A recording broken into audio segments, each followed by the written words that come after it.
తెలంగాణ ముఖ్యమంత్రి రేవంత్ రెడ్డి రేపు ఏపీలో పర్యటించనున్నారు. టీడీపీ సీనియర్ నేత మాజీ మంత్రి దేవినేని ఉమా కుమారుడి వివాహ వేడుకల్లో పాల్గొనేందుకు ఆయన బెజవాడకు వెళ్లనున్నారు. బుధవారం ఉదయం 9:15 రేవంత్ రెడ్డి బేగంపేట విమానాశ్రయం నుంచి ప్రత్యేక విమానంలో విజయవాడకు బయలుదేరతారు. ఉదయం 10:40 విజయవాడ సమీపంలోని కానూరులో ఉన్న ధనేకుల ఇంజనీరింగ్ కాలేజ్ ప్రాంగణానికి చేరుకుంటారు. అక్కడ ఏర్పాటు చేసిన కళ్యాణ మండపంలో ఉదయం 10:50 నుంచి 11:30 గంటల వరకు జరిగే వివాహ వేడుకల్లో పాల్గొని నూతన వధూవరులను ఆశీర్వదిస్తారు. అనంతరం విజయవాడ నుంచి తిరుగుపయనమవుతారు. మధ్యాహ్నం 1 గంటకు హైదరాబాద్ చేరుకుంటారు. దేవినేని ఉమా హైదరాబాద్లో రేవంత్ రెడ్డిని కలిసి తన కుమారుడి వివాహ ఆహ్వాన పత్రికను అందజేశారు. పెళ్లికి తప్పకుండా హాజరు కావాలని ఆయన సీఎంను ఆహ్వానించారు. గతంలో రేవంత్ రెడ్డి టీడీపీలో ఉన్నప్పుడు దేవినేని ఉమాతో ఆయనకు సన్నిహిత సంబంధాలు ఉండేవి. పార్టీలు మారినప్పటికీ వారి మధ్య స్నేహ బంధం ఇప్పటికీ కొనసాగుతుంది.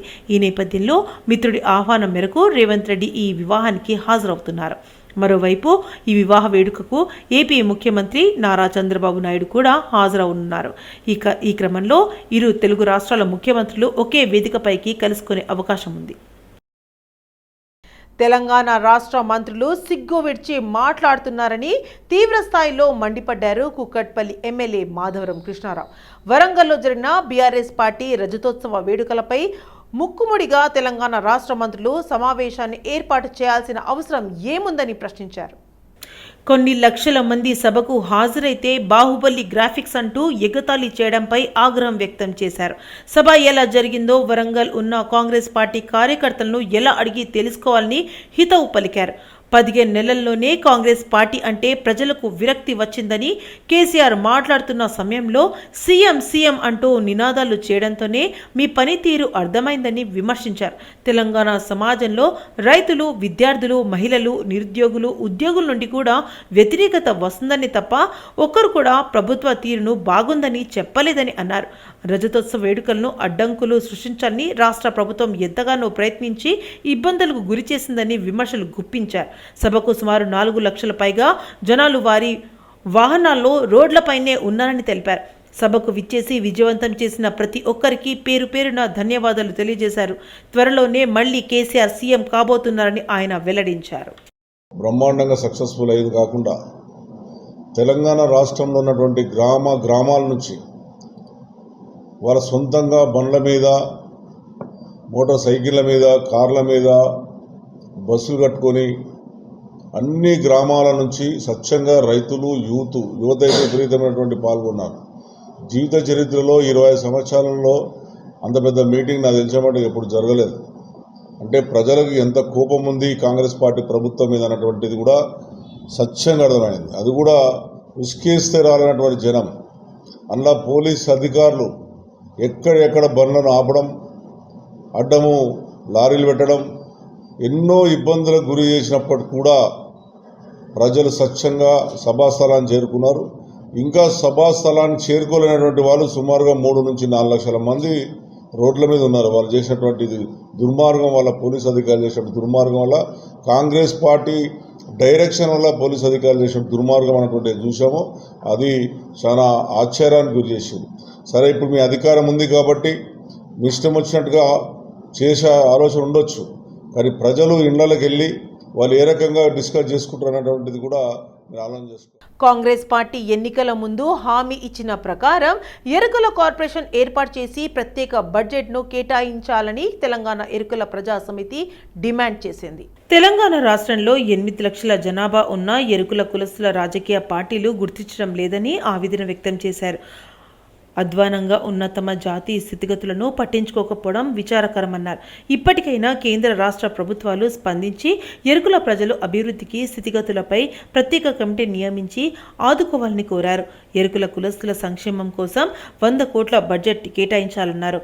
ఇందిరమ్మ ఇండ్లు, రాజీవ్ వికాస్ పథకం కింద దరఖాస్తు చేసుకున్న ప్రతి ఎరుకుల యువకులకు రుణాలు ఇవ్వాలన్నారు. ప్రతి జిల్లా కేంద్రంలో 5 గుంటల స్థలం కేటాయించి ఏకలవ్య విగ్రహం ఏర్పాటు చేయాలని కోరారు. పందుల పెంపకాన్ని, నిరుద్యోగ శిక్షణ ఇప్పించాలని, బ్యాంకులలో సంబంధం లేకుండా 100% సబ్సిడీ రుణాలు ఇవ్వాలన్నారు. ప్రభుత్వం ప్రకటించే ఉద్యోగ నోటిఫికేషన్లలో 12% రిజర్వేషన్ అమలు చేయాలని డిమాండ్ చేశారు. ఈ కార్యక్రమంలో ప్రజా సమితి రాష్ట్ర ప్రధాన కార్యదర్శి ఉపేందర్, ఉపాధ్యక్షులు ఎం శ్రీనివాస్, సంపత్, కుమారస్వామి, తిరుపతి, రాజు, ఏలయ్య, శంకర్, శ్రీను తదితరులు పాల్గొన్నారు. నాంచారమ్మ వారసులారా, ఏకలవ్య వారసులారా, కింసారం తిరుపతి నాయకత్వం జై కుర్రు, కింసారం తిరుపతి నాయకత్వం జై కుర్రు, నాంచారమ్మ వారసులారా, నాంచారమ్మ వారసులారా, జై కుర్రు, జై కుర్రు, కింసారం తిరుపతి నాయకత్వం జై కుర్రు, రెక్కల కులస్తుల ఐక్యత, పోరాడదాం పోరాడదాం పోరాడదాం. హైదరాబాద్ నల్లకుంటలోని ఫీవర్ హాస్పిటల్లో భారీగా జ్వరాలతో మోషన్స్తో అవుట్ పేషెంట్స్ రోగులు వస్తున్నారని ఆర్ఎంఓ జయలక్ష్మి తెలిపారు.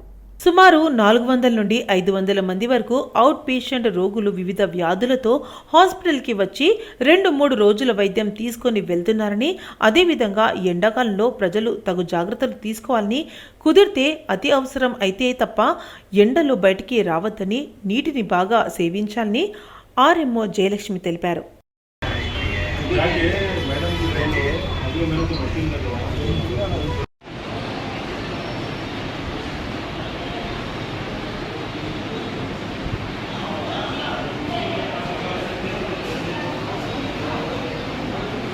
Doctor Jayalakshmi, fever hospital RMO.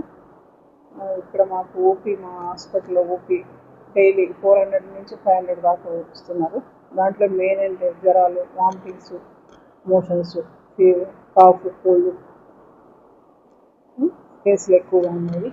మామూలుగా ఎందుకంటే సమ్మర్ ఎండాకాలం కాబట్టి కొంచెం జీ కేసులు కొన్ని వామిటింగ్స్, మోషన్స్తో, విరేచనాలతో వస్తున్నారు. ఫీవరు, కాఫ్, కోల్డ్తో వస్తున్నారు. ఎందుకంటే ఎండాకాలం కాబట్టి కొంచెం కలుషితమైన నీరు, ఆహారం వాటి వల్ల కూడా కొంచెం మోషన్స్ అయ్యి అట్లా మోషన్స్, జ్వరాలు బారిన పడే అవకాశాలు ఎక్కువ ఉంటాయి. ఎందుకంటే ఎండలో బయటికి పోయిన వాళ్ళకి కొంచెం వడదెబ్బ తగిలి ఫీవరు, హెడ్ఏక్, కడుపులో తిప్పడం అట్లా వాటి లక్షణాలతో పేషెంట్లు హాస్పిటల్కి వస్తున్నారు. వచ్చిన వాళ్ళని ఒక 2 రోజులు ట్రీట్మెంట్ తీసుకుంటే తగ్గిపోతున్నారు, మళ్ళీ డిశ్చార్జ్ చేస్తున్నాము. మరీ అంత సివియర్గా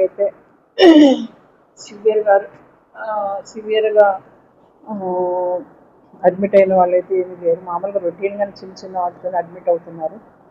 అడ్మిట్ అయ్యేసి మళ్ళీ 2-3 డేస్కి డిశ్చార్జ్ అవుతున్నారు.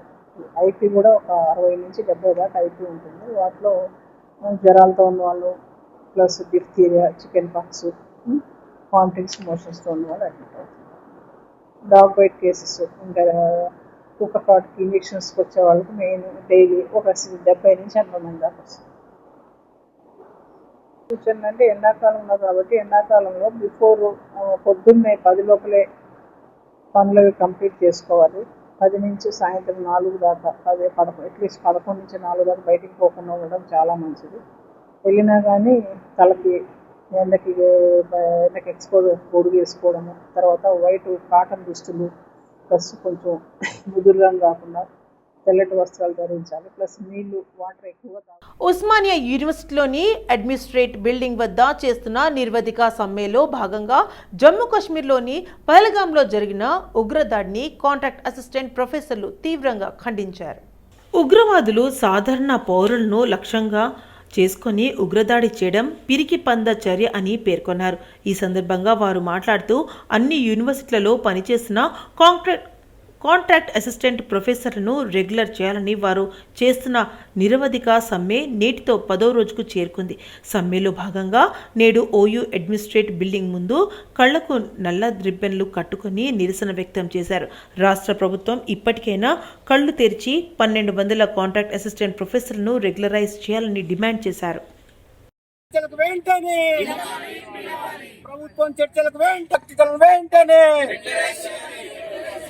కాంట్రాక్టులు వెంటనే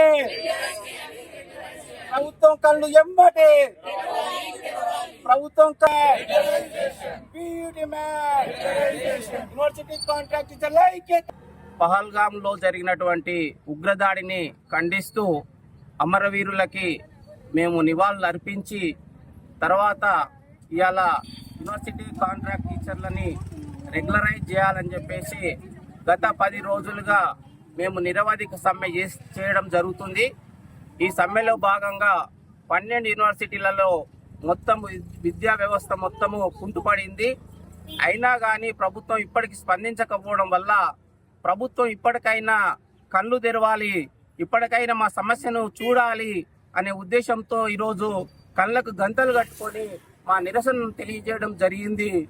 ఇప్పటికైనా ప్రభుత్వము 10 రోజుల నుంచి యూనివర్సిటీలలో విద్య కుంటుపడినా కానీ స్పందించకుండా వాళ్ళు ఏదైతే మొండి వైఖరి అవలంబిస్తున్నారో దాని కారణంగా రానున్న రోజులలో ఉస్మానియా యూనివర్సిటీతో పాటు 12 విశ్వవిద్యాలయాలలో చాలా తీవ్రమైనటువంటి ఉద్యమాలు రాబోతున్నాయి. ఇప్పటికైనా సమస్యని పరిష్కరించడానికి ప్రభుత్వం పిలవాలి. ఈ 1 or 2 డేస్లో విద్యార్థులు రోడ్లపైకి వస్తారు, పెద్ద పెద్ద ఉద్యమాలు జరుగుతాయి. దానికి బాధ్యత అధికారులు ప్రభుత్వమే అని చెప్పేసి మరొకసారి తెలియజేస్తున్నాము. ఇప్పటి కూడా ఇంకా స్పందించకపోతే ఆమరణ నిరాహార దీక్ష కూడా కూర్చోవడానికి మేము సిద్ధపడుతున్నాము. ప్రాణాలు త్యాగం చేయడం. ఆపరేషన్ కగార్ను తక్షణమే నిలిపివేసి మావోయిస్టులతో శాంతి చర్చలు జరపాలని శాంతి చర్చల కమిటీ కన్వీనర్ హైకోర్టు మాజీ న్యాయమూర్తి జస్టిస్ చంద్రకుమార్ డిమాండ్ చేశారు. కేంద్ర రాష్ట్ర ప్రభుత్వాలు శాంతి చర్చలు జరపకుండానే ఆదివాసులపై దమనకాండకు పాల్పడుతున్నారని ఆయన ఆరోపించారు.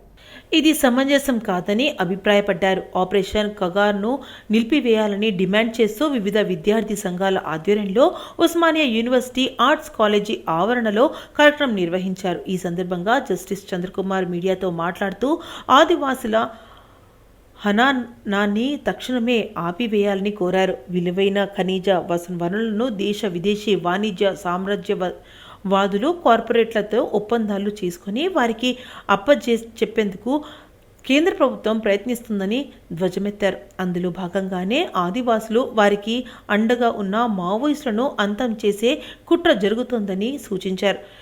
5వ షెడ్యూల్ ప్రాంతంలో ఆదివాసుల హక్కులను కాలరాస్తూ పేసా 1/70 చట్టాలను తుంగల్లో తొక్కుతున్నారని ఆవేదన వ్యక్తం చేశారు. ఆదివాసుల రాజ్యాంగ హక్కులను కాపాడాలని కోరారు.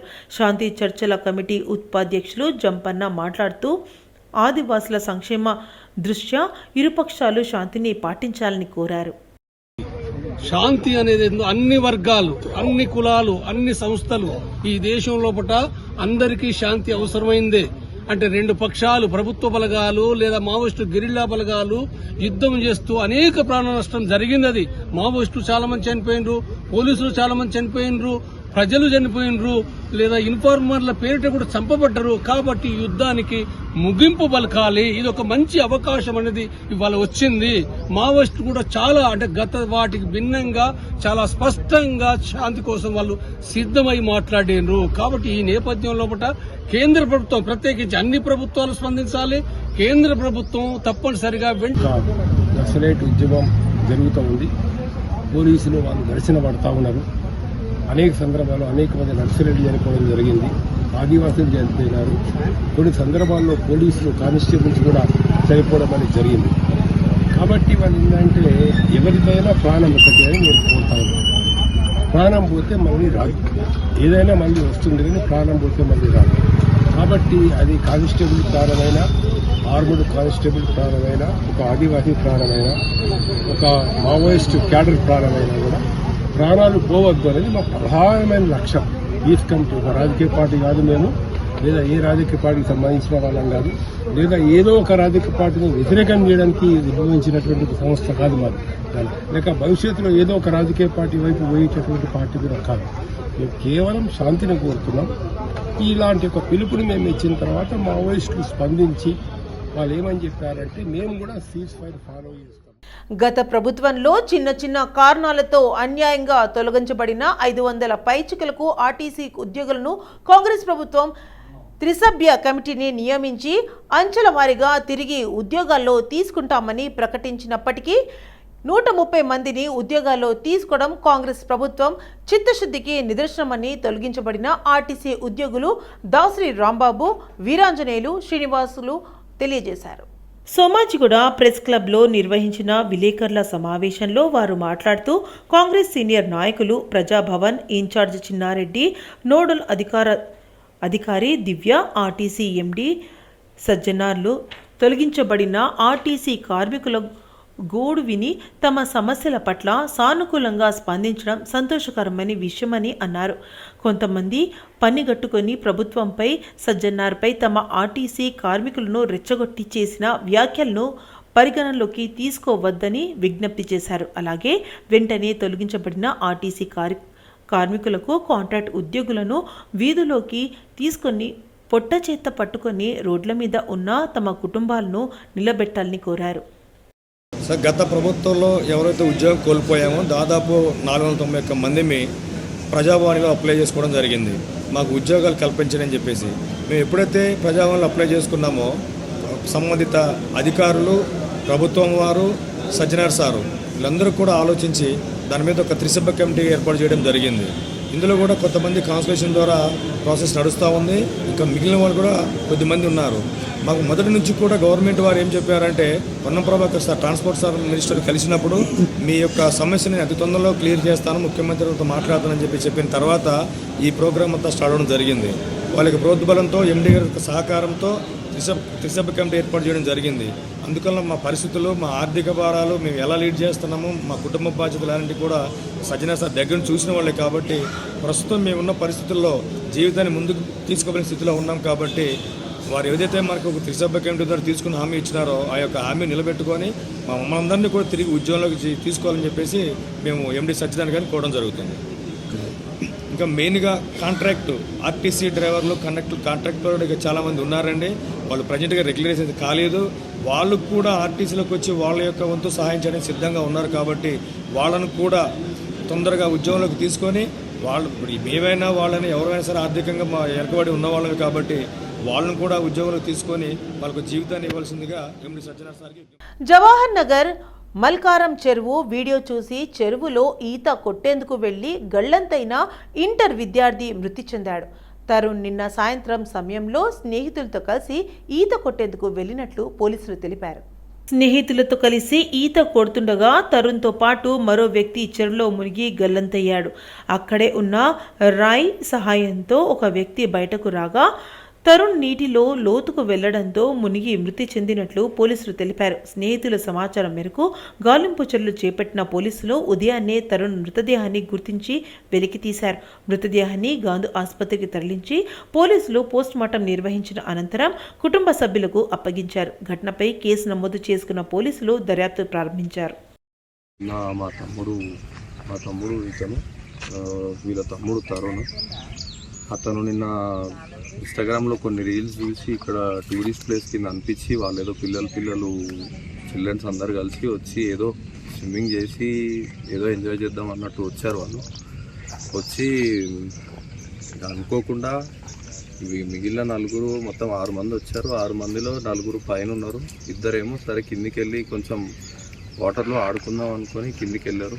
అది అన్ఎక్స్పెక్టెడ్గా ఇద్దరు లోపలికి వెళ్ళిపోవడం జరిగింది. దానిలో ఒకడు ఏదో రాయి సహాయంతో పట్టుకొని బయటికి రావడం జరిగింది. కానీ దురదృష్టవశాత్తు మా తమ్ముడు దాని లోపలికి వెళ్ళిపోవడం జరిగింది.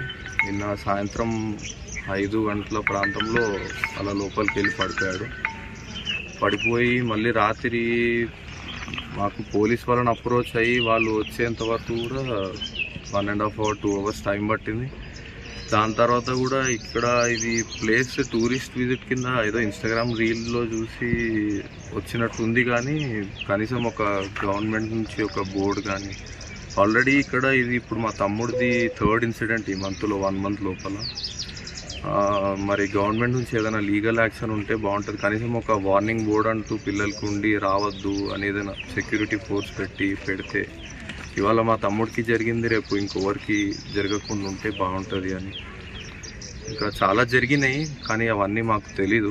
బట్ అనుకోకుండా మేము ఎక్కడో ఉండేవాళ్ళం. ఇప్పుడు ఎవరి ద్వారానో తెలిసి వాళ్ళు ఫోన్లలో చూసి ఇప్పుడు వెళ్ళిన 6 మందిలో 5 మంది రిటర్న్ అయ్యారు. మావాడు ఒక్కడు. అబిత అనే 6 సంవత్సరాల చిన్నారి సరునగర్ చెరువులో పడి మృతి చెందింది.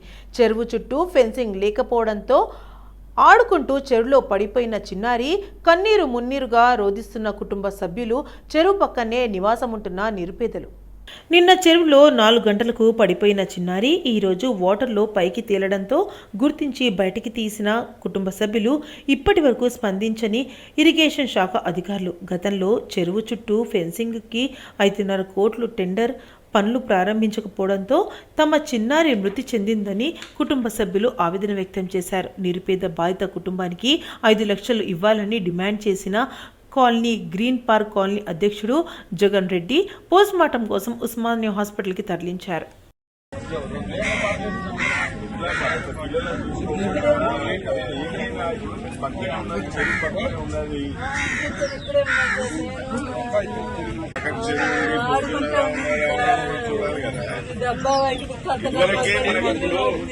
ఏరియా తెలిసి ఇదివరకే పిల్లలు చనిపోయారు, చేయలు ఇట్లనే పోయారు, బట్టలు జిహెచ్ఎంసీ గానీ ఇరిగేషన్ కానీ నేటికి వాటి ఇప్పటికీ ఆ బండ్ గురించి గానీ ప్లస్ ఆ తర్వాత ఫెన్సింగ్ గురించి గానీ ఇప్పటికీ ఎలాంటి చర్యలు తీసుకోకపోగా ఇక్కడికి పిల్లలకి ఇక్కడ ఇదొక ఏది శాపమై కూర్చుంది, మృత్యు శాపమై కూర్చుంది.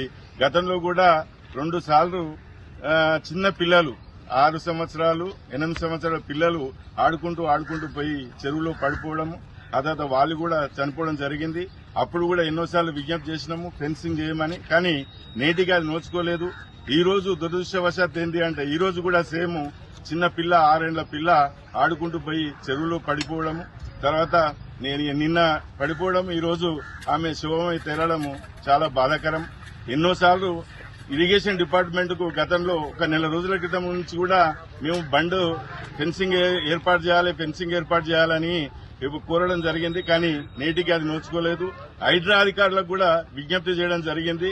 ఎన్నో చెరువులను మేము ఇప్పుడు అభివృద్ధి చేస్తున్నామని హైడ్రా అధికారులు చెప్తా ఉన్నారు, కానీ సర్వనాథ్ చెరువు ఇప్పటికీ ఇలాంటి అభివృద్ధికి నోచుకోలేదు. సేమ్ సాయంత్రం పూట కూడా ఇక్కడ రకరకాల గంజాయి బ్యాచ్లు కూడా ఈ చెరువు చుట్టూ తిరగడము, ఇక్కడ భయభ్రాంతులు సృష్టించడం జరుగుతూ ఉంది. కూలినాలి పేద ప్రజలు ఈ బండు చుట్టూ